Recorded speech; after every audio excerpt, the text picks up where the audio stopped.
অনেকগুলো প্রশ্ন উত্তর আপনাদের দিয়েছি। এই পর্যায়ে আমি যে প্রশ্নটি দেখতে পাচ্ছি সেটি হলো, বিয়ের প্রথম রাতের সুন্নত আমল কি কি?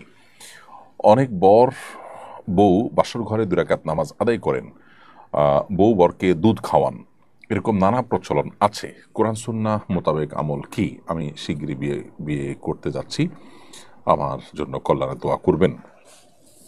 প্রশ্নকর্তা যে হন না কেন, আপনার জন্য আমরা দোয়া করি। আল্লাহ তাআলা আপনাকে দাম্পত্য জীবনের সুখ এবং প্রশান্তি দান করুন এবং আল্লাহর বাধ্যগত এবং অনুগত থেকে দাম্পত্য জীবনে উভয়ে মিলেমিশে চলার তৌফিক আল্লাহ তাআলা থেকে দান করুন।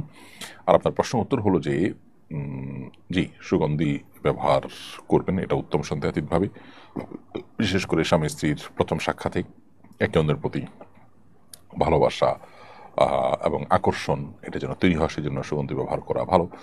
আবার একই সাথে স্ত্রীর মাথার অগ্রভাগে হাত রেখে একটা দোয়া পড়ো, আল্লাহুম্মা ইন্নী আসআলুকা খায়রাহা ওয়া খায়রা মা ফিহা ওয়া আউযু বিকা মিন শাররিহা ওয়া শাররি মা ফিহা। আল্লাহ, আমার স্ত্রীর মধ্যে যত কল্যাণ আছে, যাবতীয় কল্যাণ, এটা আপনার কাছে আমি চাই।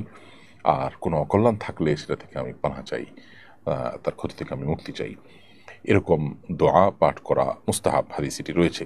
এর বাইরেও স্বামী স্ত্রী উভয়ে দাঁড়িয়ে 2 রাকাত নফল নামাজ আদায় করা বাসর রাতে, সেটাও মুস্তাহাব। অনেক উলামা ইকরাম সেটি করতে আমাদেরকে পরামর্শ দিয়েছেন বিভিন্ন বর্ণনার আলোকে। সো এই কাজগুলো আপনি করতে পারেন এবং আল্লাহ তাআলার কাছে সাধারণ এবং কমন যে দোয়া আছে সেই দোয়াগুলো তো আমরা অনবরত নেককার স্বামী নেককার স্ত্রী পাওয়ার জন্য, যেমন সূরা ফুরকান ৭৪ নম্বর আয়াত, রব্বানা হাব লানা মিন আজওয়াজিনা ওয়া যুররিয়্যাতিনা কুররাতা আয়ুন ওয়াজআলনা লিল মুত্তাকিনা ইমামা, এই জাতীয় দোয়াগুলো আমরা করব।